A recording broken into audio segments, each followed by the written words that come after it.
देखो एक्सरसाइज हमारा 5.2 ही चल रहा है। मैंने एक्सरसाइज से रिलेटेड जो 3 फॉर्मूला है उसके सारे सम मैंने ले लिए। और सेक्शन फॉर्मूला था, सेंट्रोइड फॉर्मूला था और तुम्हारा मिड पॉइंट फॉर्मूला था। देखो 3 फॉर्मूला हम लोगों ने सीखे हैं अब तक। पहला है सेक्शन फॉर्मूला। मैंने बताया था सेक्शन फॉर्मूला कब यूज करना है, अगर तुम्हारे सम में रेशियो वर्ड आता है, लाइन को डिवाइड किया है एक पॉइंट ने रेशियो में, ये चीज तुम्हें याद रखना है। एक लाइन है, उसको एक पॉइंट ने डिवाइड कर दिया है। फॉर एग्जाम्पल देखो ये लाइन है, ओके, समझो ये भी लाइन है, ये लाइन को पॉइंट पी ने डिवाइड किया है समझो, और बोला है रेशियो में डिवाइड किया है, तो रेशियो में लूंगा m/n। m/n का मतलब क्या होता है, m/n, ये बताया था मैंने स्टार्टिंग में। तो ये कंडीशंस रहेगी तब सेक्शन फॉर्मूला यूज होता है। मिड पॉइंट फॉर्मूला कब यूज होगा, मिड पॉइंट रहेगा, ओके। सेंट्रोइड फॉर्मूला कब रहेगा, सेंट्रोइड दिया जाएगा g, ये याद रखना है, ओके। तो ये सारी चीजें तुम्हें याद रखनी है, तब तुम्हें सम आइडेंटिफाई होगा कि कौन सा सम है। अभी देखते हैं यहां पे क्या दिया है। क्वेश्चन नंबर 3 है, find the ratio in which point T divides the line segment joining the points P and Q। देखो यहां पे लिखा है एक लाइन है, एक लाइन कौन सा है, PQ। देखो यहां पे लिखा है लाइन सेगमेंट, लाइन सेगमेंट कौन सी है, P and Q। तो PQ मैंने ड्रॉ कर दिया, ओके। PQ को कौन सा पॉइंट डिवाइड कर रहा है, देखो T डिवाइड्स, तो यहां पे मैंने T लिख दिया, बराबर है। क्वेश्चन को अभी अच्छे से पढ़ते हैं। Find the ratio in which point T divides the line segment PQ। इसका मतलब है पॉइंट T PQ को डिवाइड कर रहा है, कौन से रेशियो में कर रहा है वो फाइंड आउट करना है। क्वेश्चन समझा क्या बोला है, पॉइंट T क्या कर रहा है, PQ को डिवाइड कर रहा है, ये तो मुझे क्लियरली समझ में आ गया, लेकिन कौन से रेशियो में वो पूछा है। Find the ratio, find the ratio, तो रेशियो क्या कंसीडर करते हैं हम लोग, m/n। सेक्शन फॉर्मूला यूज करना है, रेशियो वर्ड आया, देखो पॉइंट T PQ को डिवाइड कर रहा है, कौन से रेशियो में। तो ये क्वेश्चन ऐसा है, मतलब कौन सा फॉर्मूला, सेक्शन फॉर्मूला मुझे यूज करना है, ये तो मुझे क्लियर हो गया, ओके। मैंने कंसीडर किया ये जो पॉइंट T है ना, PQ को m/n रेशियो में डिवाइड कर रहा है, कौन से, m/n, ये मैंने मान लिया।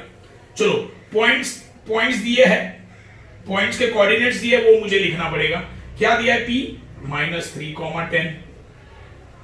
Q क्या दिया है, 6, 6, -8, ओके। T क्या दिया है, पॉइंट T क्या दिया है, पॉइंट T दिया है -1, 6, ओके। तो हम लोगों को पता है, यहां पे मैं लिखूंगा x1, y1, इसको लिखूंगा x2, y2, ओके। और ये बीच के जो पॉइंट्स है उन्हें लिखूंगा x, y, ओके। मुझे क्या फाइंड आउट करना है, रेशियो, कौन से रेशियो में डिवाइड कर रहा है, m/n, मैंने ये मान लिया, ओके। तो मुझे रेशियो फाइंड आउट करना है, ये चीज याद रखना है। देखो जो डिटेल्स मुझे सब में दी है वो मैंने सारी लिख ली डायग्राम में, ओके। अभी मैं लिखूंगा consider point T divides line PQ in the ratio of m/n। देखो मैंने शुरुआत में ही लिख दिया कि ये जो पॉइंट T है ना, ये PQ को कौन से रेशियो में डिवाइड कर रहा है, m/n, ओके, m/n। m/n मतलब क्या होता है, m/n, ये याद रखना है, ओके।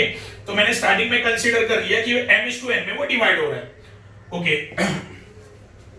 अभी P के कोऑर्डिनेट क्या है वो लिखो, Q के कोऑर्डिनेट क्या है वो लिखो, फिर T के कोऑर्डिनेट क्या है वो लिखना है, ओके। तो ये सारी चीजें अभी लिखते हैं। तो कोऑर्डिनेट्स ऑफ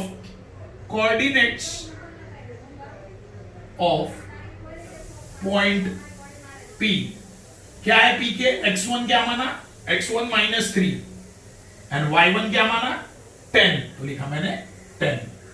ये हुआ तुम्हारा P का। अभी Q का लिखते हैं, coordinates of point Q। x2 क्या माना, x2 है 6 एंड y2 क्या है, y2 है -8। ओके, अभी पॉइंट T के कोऑर्डिनेट्स लिखना है, coordinates of point T।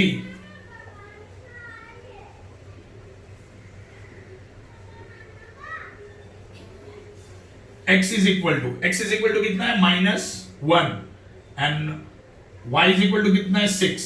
Okay, अभी मैं क्या यूज करूंगा, सेक्शन फॉर्मूला।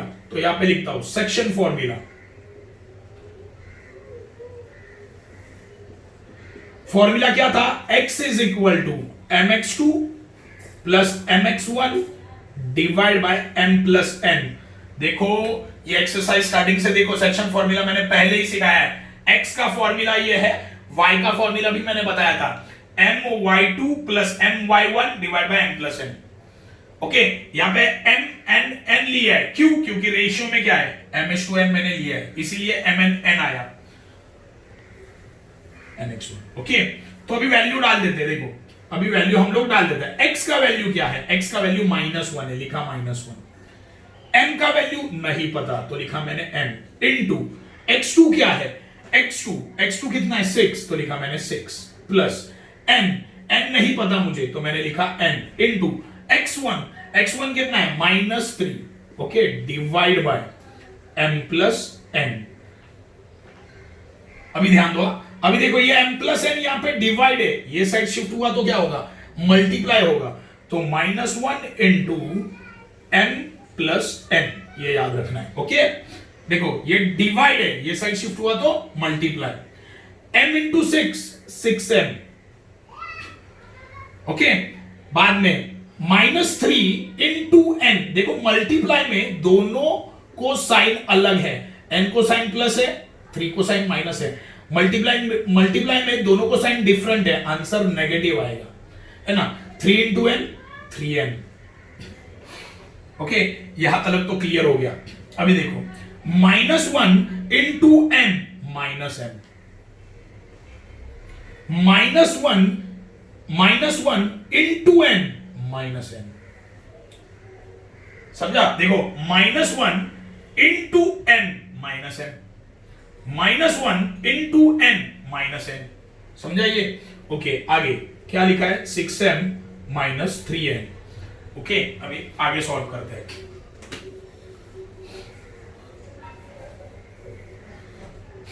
क्या आया मेरा, -n 6m -3n। तो क्या करता हूं, देखो m वाले टर्म को मैं एक साइड में लेता हूं और n वाले टर्म को मैं दूसरे साइड में लेता हूं। ध्यान दो, भी सिंपल लॉजिक है। देखो m वाले टर्म को एक साइड में, n वाले टर्म को एक दूसरे साइड में। कैसे, देखो यहां पे भी m है, यहां पे भी m है, दोनों में बड़ा कौन है, दोनों में बड़ा 6m है, तो ये अपनी जगह पे ही रखो। तो ये -m है ना, उसको ये साइड में शिफ्ट करो, क्या होगा वो +m। सही है। अभी देखो -n -3n, तो यहां पे -n है वो लिख दिया, और ये माइनस है, ये बाजू आया तो +3n। सही है। देखो ये -m वो साइड में शिफ्ट हो गया। ओके, तो यहां पे क्या, ये साइड में कौन बचा, -n, वो लिखा। ये -3n है, ये साइड शिफ्ट हुआ तो प्लस हो गया।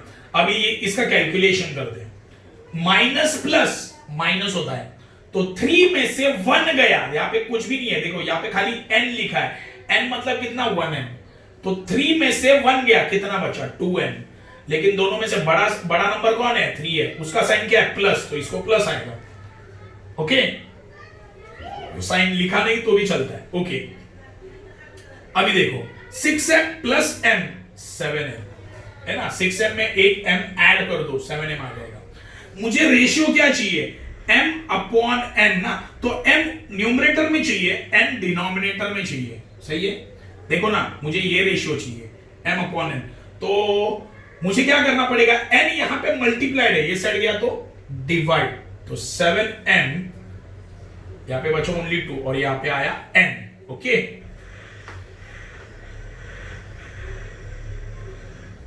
सही है। देखो मुझे क्या चाहिए, m अपॉन n चाहिए, है ना। तो m ऊपर चाहिए न्यूमरेटर में और n नीचे, तो n नीचे आना चाहिए ना। तो n यहाँ पे मल्टीप्लाइड है, ये साइड आया तो डिवाइड। अभी देखो 7 यहाँ पे मल्टीप्लाइड है, ये साइड आया तो वो क्या हो जाएगा, डिवाइड हो जाएगा। m अपॉन n, देखो आ गया, m अपॉन n मिल गया डायरेक्टली 2/7, समझे। देखो m अपॉन n मिल गया, मतलब रेशियो कौन सा, 2/7। रेशियो होता क्या है, न्यूमरेटर अपॉन डिनोमिनेटर फॉर्म को हम लोग बोलते हैं रेशियो। आ गया ना, देखो m अपॉन n मिल गया 2/7, ये हो गया तुम्हारा आंसर। तो इसको स्टेटमेंट में लिखना पड़ेगा, point P divides line segment PQ in the ratio of 2:7। हो गया है ना, 2/7 मतलब 2:7। तो ये तुम्हारा क्वेश्चन नंबर 3 हो गया। ओके, अभी हम लोग करेंगे question number 5।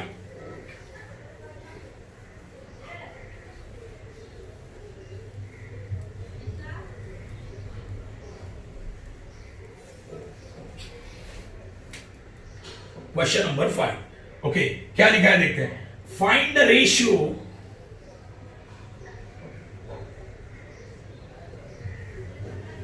in which point P divides the segment joining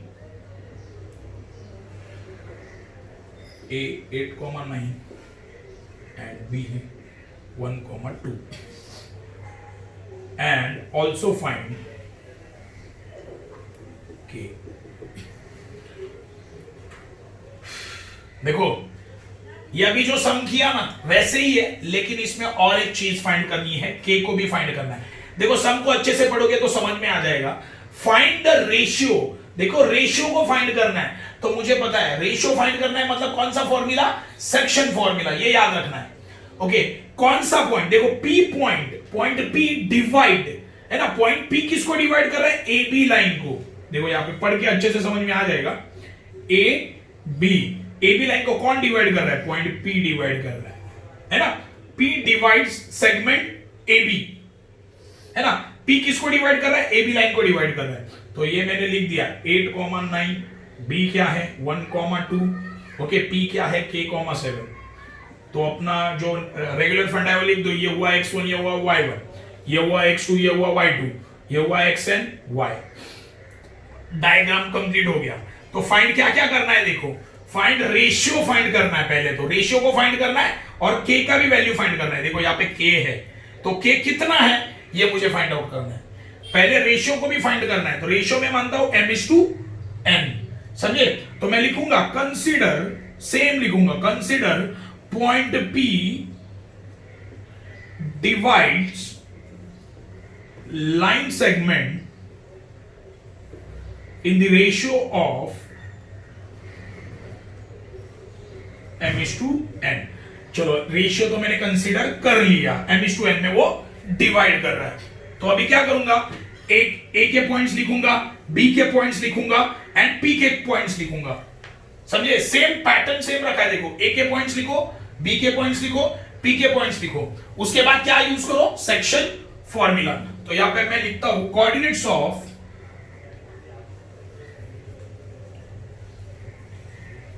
point A, x1 is equal to 8, y1 is equal to 9। वापिस लिखा coordinates of point B, x2 is equal to कितना 1 and y2 is equal to 2। Okay, बाद में coordinates of p, coordinates of p क्या आएगा, x is equal to k and y is equal to कितना 7। Okay, ये मैंने अभी लिख दिया। अभी मैं क्या यूज करूंगा, अभी मैं यूज करूंगा section formula, section formula. Okay, तो x का फॉर्मूला क्या होता है, mx2 plus nx1 divide by m plus n। चलो इसको सॉल्व करते हैं, क्या आता है देखते हैं। x कितना दिया है, x दिया है मुझे k, तो लिखा मैंने k is equal to n का वैल्यू मुझे नहीं पता, इनटू x2, x2 कितना है 1 है, लिखा 1 प्लस n कितना है n नहीं पता तो ऐसे ही रहने दो। x1 कितना है, x1 है 8, तो लिखा मैंने 8 divide by m plus n। Okay, अब इसे सॉल्व करना पड़ेगा। देखो k, देखो ये m प्लस n यहाँ पे डिवाइड है, ये साइड शिफ्ट हुआ तो क्या होगा, मल्टीप्लाई होगा, तो k into m plus n। Okay, ये मैंने लिख दिया। आगे m into 1 m, okay 8 into n 8n। अब इसे हमें सॉल्व करना है, वैल्यू बराबर डालना है, x2 1 है, x1 8 है, बराबर है। चलो सॉल्व करते हैं इसको, क्या आता है देखते हैं। m इंटू के एम के, n इंटू के एन के, ओके m प्लस 8n। यहां तक मैंने कर दिया। अभी मैं क्या करता हूं, m वाले टर्म, जो m वाले टर्म है उसे एक साथ ले लेता हूं। देखो m इंटू के, और यहाँ पे m है तो यहाँ पे लिखता हूं m के, ये प्लस m है, ये बाजू आया तो माइनस m, यहाँ पे क्या है 8n, ओके 8n, ये प्लस n के है, वो साइड शिफ्ट हुआ तो माइनस n के। ओके, दोनों में कॉमन क्या है, दोनों में कॉमन है m, तो बचा क्या अंदर, देखो m बाहर आ गया, यहाँ पे k बचा, लिखा मैंने k माइनस m, तो यहाँ पे एक ही बार था, वो तो बाहर आ गया, बचा 1। ओके, इज इक्वल टू, ये दोनों में कॉमन क्या है, ये दोनों में कॉमन n है। ओके, अभी ध्यान दो, बचा क्या फिर, n बाहर आ गया, यहां पे बचा 8। ओके, यहां पे n था, वो तो बाहर आ गया, बचा क्या ओनली k। तो अभी क्या बचा है वो लिखते हैं, m k minus 1 is equal to n 8 minus k। Okay, ये मुझे मिल गया, ध्यान दो अभी अच्छे से। अभी देखो मुझे रेशो चाहिए ना, m अपॉन n चाहिए, m ऊपर आना चाहिए, n नीचे आना चाहिए। तो m देखो यहाँ पे, n यहाँ पे है ना, यहाँ पे मल्टीप्लाइड है, ये साइड आया तो डिवाइड होगा, तो m अपॉन n बन जाएगा। ओके, देखो n यहां पे था, यहां पे आया तो डिवाइड, बचा गया यहाँ पे 8 माइनस के डिवाइड बाय, यहां पे देखो k माइनस 1, यहां पे मल्टीप्लाई है ना, ये साइड गया तो डिवाइड होगा k माइनस 1। देखो ध्यान दो अच्छे से, मैंने क्या किया, अच्छे से ध्यान दो, इसको इक्वेशन नंबर मैं 1 दे रहा हूं। मुझे रेशियो क्या चाहिए, m अपॉन n, तो m ऊपर चाहिए, n कहां पे चाहिए, नीचे, तो n यहां पे क्या मल्टीप्लाइड है, ये बाजू आया तो डिवाइड, और ये जो k माइनस 1 है यहाँ पे मल्टीप्लाइड है, वो साइड गया तो डिवाइड। तो मुझे चलो यहाँ पे यहाँ क्या मिला, m अपॉन n का वैल्यू मिल गया 8 माइनस k माइनस 1, इसको मैं इक्वेशन नंबर 1 दे दिया। ओके इसके आगे सॉल्व नहीं होगा ना, इसके लिए मैंने इक्वेशन नंबर 1 दे दिया। ओके, अभी देखो मैंने x का फॉर्मूला यूज किया था, अभी मैं y का फॉर्मूला यूज करूंगा। y का फॉर्मूला क्या है, my2 plus ny1 divide by m plus n। Okay, चलो y का वैल्यू क्या है, y का वैल्यू है 7, यहां पे लिखा मैंने 7, m इंटू y2 कितना है, देखो m का वैल्यू तो पता ही नहीं है ना, m का वैल्यू मुझे पता नहीं है, 8 माइनस के वो वैल्यू नहीं हुआ है, m का नंबर में है क्या, नहीं। देखो m जैसे वैसे लिखा, y2 कितना है, y2 है 2 प्लस n कितना है, n नहीं पता।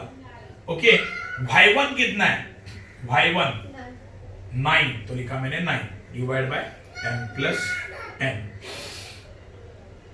ओके, आप भी ध्यान दो अच्छे से, तो ये m प्लस n यहाँ पे डिवाइड है, ये साइड गया तो क्या होगा, मल्टीप्लाई होगा। तो देखो 7 into m plus n is equal to 2 into m 2m plus, लिखा plus n into 9 into n 9n, सही है। अभी देखो 7 into m 7m plus 7 into n 7n 2m plus 9n। तो सिंपल अभी लॉजिक है, m को एक साइड में लो, n को दूसरी साइड में ले लो। देखो 7m एंड 2m दोनों में बड़ा कौन है, 7m, तो ये अपनी जगह पे ही रहेगा, ये प्लस 2m है, ये साइड आया तो माइनस 2m, बराबर है। तो यहाँ पे कौन बचा, यहाँ पे बचा 9n, तो ये प्लस 7n है, वो साइड शिफ्ट हुआ तो माइनस 7n। सम बड़ा है, ध्यान दो। 7 माइनस 2 कितना 5n and 9 minus 7 2n। Okay, मुझे रेशियो क्या चाहिए, m अपॉन n ना। देखो ध्यान दो, n यहाँ पे मल्टीप्लाइड है, यहाँ पे आया तो डिवाइड, तो m अपॉन n ऐसे बन जाएगा। 5 यहाँ पे मल्टीप्लाइड है, वो साइड शिफ्ट हुआ तो डिवाइड, मतलब क्या आएगा 2 अपॉन 5। देखो ध्यान दो, क्या किया, n यहाँ पे मल्टीप्लाइड है, ये साइड आया तो डिवाइड, हो गया डिवाइड। 5 यहाँ पे मल्टीप्लाइड है, वो साइड गया तो डिवाइड, 2 अपॉन 5। इसे इक्वेशन नंबर 2 दे दो। ओके, इसको इक्वेशन मैंने 2 दे दिया। देखो मुझे रेशियो फाइंड करने बोला था, m अपॉन n फाइंड करने बोला था, m अपॉन n तो मिल गया। देखो अभी मुझे क्या फाइंड करना है, k है ना। उन्होंने क्या बोला था, रेशियो फाइंड आउट करो। रेशियो m अपॉन n कितना आया, 2 अपॉन 5। रेशियो तो मिल गया, अभी क्या निकालना है, अभी मुझे k निकालना है। ओके, k कैसे निकालूंगा, देखो यहां पे निकल जाएगा k का वैल्यू। इक्वेशन, ये इक्वेशन 2 का वैल्यू मैं इक्वेशन 1 में पुट करूंगा। ओके, क्या करूंगा, देखो put m upon n is equal to कितना है, 2 अपॉन 5 इन इक्वेशन 1। इक्वेशन 1 क्या है, लिख लो, m upon n is equal to 8 minus k divide by k minus 1। ये तुम्हारा इक्वेशन 1 है ना। अभी m अपॉन n का वैल्यू मेरे पास है कितना है, 2 अपॉन 5, तो लिखा 2 upon 5 is equal to 8 minus k divide by k minus 1। Okay, अभी इसे सॉल्व करते हैं। देखो 2 upon 5 equal to 8 minus k minus 1। देखो बीच में इक्वल साइन है, क्रॉस मल्टीप्लाई कर दो, 2 into k minus 1 is equal to 5 into 8 minus k। Okay, 2 into k 2k minus 2 into 1 2, 5 into 8 40 minus 5 into k 5k। Okay, अभी ध्यान दो, k वाले टर्म को एक साइड में ले लो। देखो 2k और यहां पे क्या है, minus 5k। 2k and minus 5k दोनों में बड़ा कौन है, 2 है बड़ा कि माइनस 5, 2 बड़ा है ना, तो अपनी जगह पे रहेगा। ये माइनस 5k ये साइड में शिफ्ट कर दो, क्या आएगा, plus 5k। Okay, equal to ये साइड में कौन था, 40 था ऑलरेडी, ये माइनस 2 है, ये साइड शिफ्ट हुआ तो प्लस 2, तो 5k प्लस 2k 7k और ये हुआ 42। 7 यहां पे मल्टीप्लाइड है, वो साइड गया तो डिवाइड होगा, 7 1 जा 7, 7 6 जा 42। k का वैल्यू कितना है, k का वैल्यू आ गया 6। देखो रेशियो को कितना मिला मुझे, 2 अपॉन 5, k का वैल्यू कितना आया, 6। ओके, सम बड़ा है, ये 5 मार्क का सम है। ओके, सम बड़ा है। मैंने क्या सिंपल, देखो कुछ नहीं किया, मैंने एक फॉर्मेट फॉलो किया है। मैंने क्या किया, पहले रेशियो को कंसिडर किया था m/n। ओके, फिर पॉइंट a के बारे में लिखा, पॉइंट b के बारे में लिखा, फिर पॉइंट c के बारे में लिखा, सॉरी p के बारे में लिखा। उसके बाद क्या यूज किया, सेक्शन फॉर्मूला। सेक्शन फॉर्मूला कितने, 2, x एंड y का फॉर्मूला है, सही है। सेक्शन में कौन से फॉर्मूला आते हैं, x एंड y। तो पहले x वाला यूज किया, उसे सॉल्व किया अच्छे से, यहां तक सॉल्व हुआ, वो उसको इक्वेशन दे दिया। तो मुझे पता है x वाले में मुझे कुछ आंसर नहीं मिला है, इतना ही हो गया वो। तो मेरा दिमाग चला, चलो y वाला ट्राई करते। तो मैंने y का फॉर्मूला यूज किया और मुझे रेशियो मिल गया। रेशियो मिला था m अपॉन n 2 अपॉन 5। तो मैंने दिमाग क्या लगाया कि हाँ मुझे ये तो मिल गया फिक्स m। तो मैंने देखा इक्वेशन 1 की तरफ, अरे हाँ मुझे डायरेक्टली ये मिल गया, कितना 2 अपॉन 5 है ना, मुझे डायरेक्टली ये मिल गया m अपॉन कितना 2 अपॉन 5। तो मैंने सोचा कि m अपॉन n की जगह ये डाल देता हूं 2 अपॉन 5, तो ऑटोमेटिक k मिल जाएगा। तो सिंपल लॉजिक है, सेक्शन फॉर्मूला में x का फॉर्मूला यूज करो आंसर निकालो, y का फॉर्मूला यूज करो आंसर निकालो, तुम्हें ऑटोमेटिकली समझ में आ जाएगा कि क्या करना है। अभी एक बार रेशियो मिला ना m अपॉन n, तो 1 में डाल देने का है। ये दिमाग लगाओ, क्या बोला समझा, सेक्शन फॉर्मूला के दोनों फॉर्मूला इसमें यूज करने हैं, ठीक है।